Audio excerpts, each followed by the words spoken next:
오늘 묵상할 말씀은 5월 23일 토요일 창세기 46장 1절부터 27절의 말씀입니다. 오늘의 본문에 의하면 이스라엘이라는 이름을 가진 야곱이 평생을 일궈온 약속의 땅 가나안을 뒤로하고 혹독한 기근을 피해 이집트로 이주하는 거대한 구속사적 전환점을 보여주고 있습니다. 네, 70명이나 되는 대가족과 모든 소유를 이끌고 이동하는 장면이죠. 청취자 여러분, 본격적인 이야기에 앞서 한번 상상해 보시겠습니까?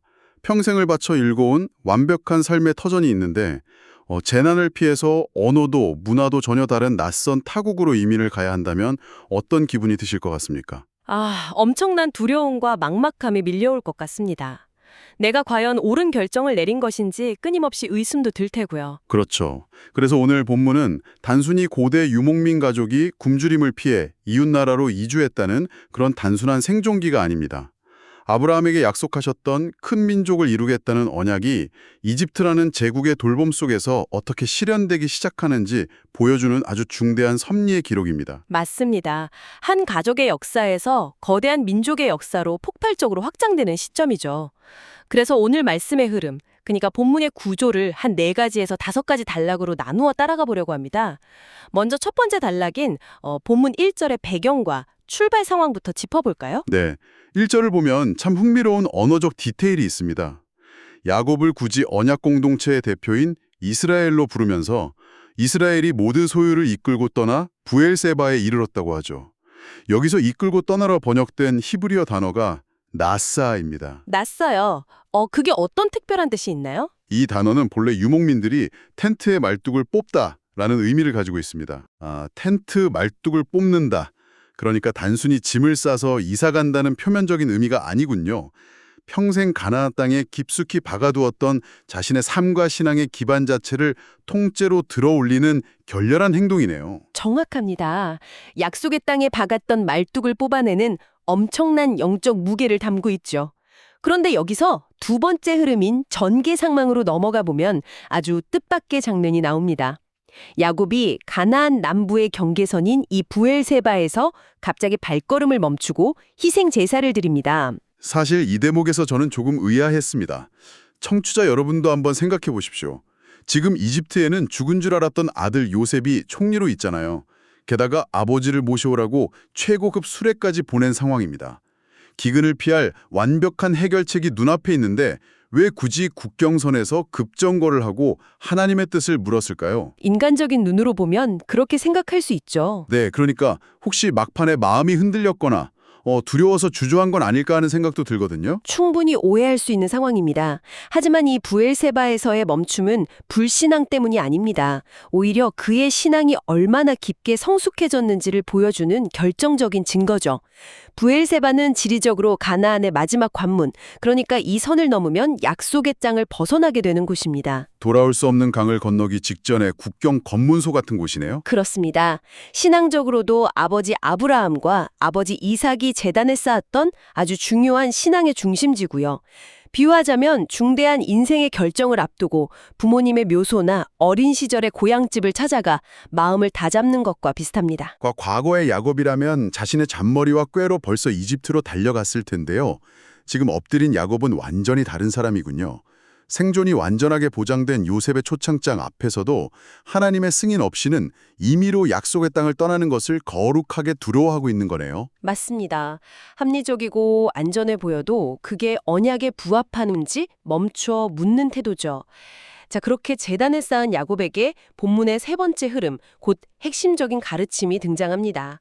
2절부터 4절을 보면 하나님이 그 밤에 환상 중에 나타나셔서 응답하십니다. 야곱아 야곱아 하고 거듭 부르시죠. 아브라함 때가 연상되는 은혜로운 개입입니다. 여기서 하나님이 무려 4가지의 구체적인 약속을 쏟아내시잖아요. 네, 첫 번째는 이집트로 내려가기를 두려워하지 말라. 명확한 승인입니다. 두 번째는 내가 거기서 너로 큰 민족을 이루게 하리라. 비전의 재확진이죠. 단순히 기근을 피하라는 게 아니라 430년이라는 기나긴 계획의 선언입니다. 와, 거대한 마스터 플랜이군요. 세 번째는 뭔가요? 세 번째는 내가 너와 함께 이집트로 내려가겠고라는 놀라운 동행의 보증입니다. 이집트에서의 평화는 파라오의 특혜가 아니라 오직 하나님의 은혜로 말미암을 것임을 못 박으신 겁니다. 그리고 마지막 네 번째가 반드시 너를 인도하여 다시 올라올 것이며 요셉이 그의 손으로 내 눈을 감기리라 라는 예고입니다. 잠깐만요. 저는 방금 그 네 번째 약속에서 도무지 이해가 안 가는 좀 모순점을 발견했습니다. 어떤 부분이죠? 하나님이 분명히 다시 가나안으로 인도해서 올라오게 하겠다고 하셨잖아요. 그런데 바로 뒤에 요셉이 네 눈을 감길 것이다 라고 하십니다. 요셉은 이집트에 있으니까 결국 살아서 가나안으로 돌아가지 못하고 이집트 땅에서 죽을 거라는 뜻 아닌가요? 이 두 약속은 서로 완전히 충돌하는 것 같습니다. 보다 얼마나 거대한지 보여주는 대목입니다. 다시 올라올 것이라는 말씀은 좁게는 야곱 개인의 시신이 훗날 가나안 무덤에 묻힐 것을 의미합니다. 숨은 이집트에서 거두지만 뼈는 약속의 땅으로 귀환한다는 뜻이군요. 네, 그리고 넓고 깊은 구속사적 의미로는 야곱이라는 한 개인을 넘어 이스라엘 민족 전체의 운명을 가리킵니다. 지금 내려가는 이 핏줄들이 훗날 수백만의 큰 민족을 이루어 마침내 출애굽의 기적을 통해 가나안으로 찬란하게 귀환할 것을 보증하시는 웅대한 예언인 것입니다. 인간은 기껏해야 자신의 수명 안에서 상황을 판단하지만 하나님은 수백 년의 역사를 내다보고 계셨네요. 이 거대한 약속을 마음에 새긴 야곱 가족이 드디어 움직이는 장면이 본문의 네 번째 흐름, 곧 전환점입니다. 5절부터 7절을 보면 야곱이 확신에 차서 파라오가 보낸 수레를 타고 이집트로 담대하게 전진합니다. 7절의 뉘앙스를 보면 야곱이 그의 모든 씨를 그와 함께 데려왔다고 아주 강조합니다. 하나님께서 약속하신 언약의 씨앗들이 단 하나도 유실되지 않고 온전히 보존되어 이집트라는 새로운 땅으로 이식되는 역사적 순간이죠. 그렇게 당도한 사람들의 명단이 본문의 마지막 단락인 8절부터 27절에 기록되어 있습니다. 그런데 여기서 솔직한 질문을 하나 드려도 될까요? 청취자 여러분도 아마 공감하실 텐데 성경을 읽다가 이렇게 누가 누구를 낳고 그 이름이 무엇이고 이런 이름들이 20절 가까이 나열되면 어떠신가요? 사실 눈꺼풀이 많이 무거워지죠. 휙 넘어가고 싶은 강력한 유혹을 받습니다. 네, 약간 수면제 구간 같기도 한데요. 굳이 성경은 왜 이렇게 70명이라는 이름과 숫자를 집요할 정도로 상세히 기록했을까요? 고대의 단순한 호구조사 문서 같은 건가요? 결코 지루한 행정 문서가 아닙니다. 이 명단은 영적으로 보자면 새로운 민족의 탄생 명세서이자 출생 신고서입니다. 레아, 실바, 라헬, 빌하의 소생 순서로 아주 철저하게 배열되어 도합 70명이라는 숫자가 제시됩니다. 그 안에서 언약의 계보를 이을 유다 가문이 부각되고 또 장자권의 두 몫을 받은 요셉의 두 아들에 대한 설명도 보충되어 있죠. 훗날 세워질 이스라엘 국가의 청사진 같네요. 그런데 왜 하필 70명일까요? 성경에서 숫자 7은 하나님의 완전함을 상징하고 10은 전체와 충만함을 상징합니다. 따라서 7 곱하기 10인 70은 한 민족이 출발하는 데 있어 하나님의 완벽한 계획과 구성을 의미합니다. 게다가 원어 성경은 단순한 사람 수가 아니라 영혼을 뜻하는 네페쉬라는 단어를 사용했습니다. 단순히 머릿수가 아니라 언약을 짊어질 70개의 고귀한 영혼들이라는 뜻이군요. 아까 초반에 이집트가 인큐베이터라고 하셨는데 그 표현이 여기서 정말 딱 맞아떨어집니다.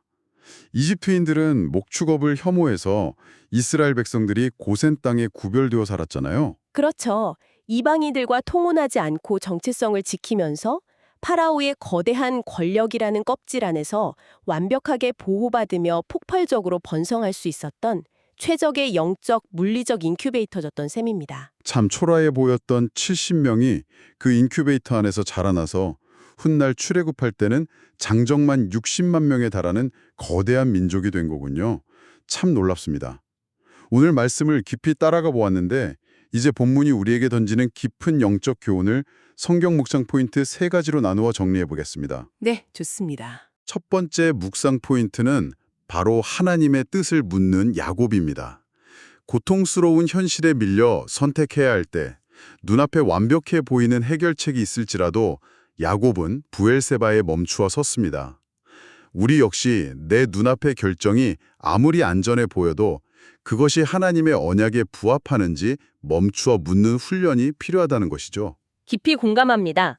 이어서 두 번째 묵상 포인트는 이집트에 도착하는 야곱의 순종입니다. 두려움을 떨치고 미지의 땅으로 나아간 야곱처럼 우리도 낯선 환경에 던져질 때가 있습니다.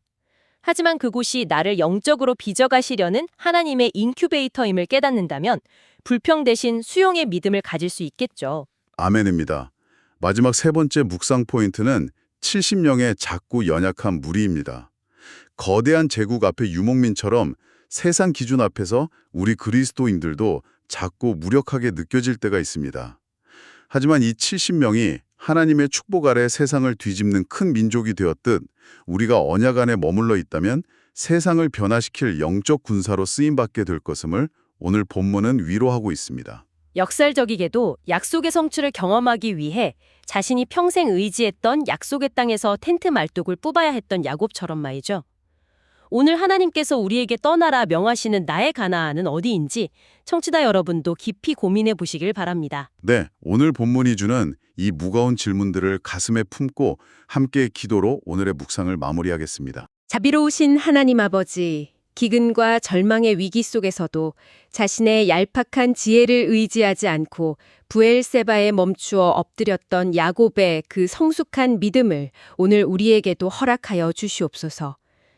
내 눈에 아무리 좋아 보이고 안전해 보이는 길이라 할지라도 주님의 동행하심과 승인이 없다면 과감히 멈춰서게 하시고 반대로 주님이 허락하신 길이라면 비록 낯설고 두려운 이집트 길이라 할지라도 믿음의 수레에 몸을 싣고 담대히 전진하게 하옵소서. 우리의 일상이 때로는 이방 땅에 던져진 나그네처럼 척박하고 막막하게 느껴질지라도 그 자리가 우리를 큰 민족으로 강건한 언약 백성으로 빚어가시는 하나님의 영적 인큐베이터임을 깨닫게 하옵소서. 거대하고 화려한 세상 속에서 우리는 겨우 70명에 불과한 작고 연약한 무리처럼 보일지라도 우리를 마침내 하늘의 별처럼 번성하게 하실 그 신실하신 약속을 굳게 붙들게 하옵소서. 오늘 우리에게 주어진 삶의 자리에서 하나님의 새 인류로서 합당한 생명의 씨앗을 심으며 살아가게 하옵소서. 우리와 영원토록 동행하시며 마침내 영광스러운 본향으로 인도하실 분이심을 믿사오며 예수님의 이름으로 기도합니다. 아멘.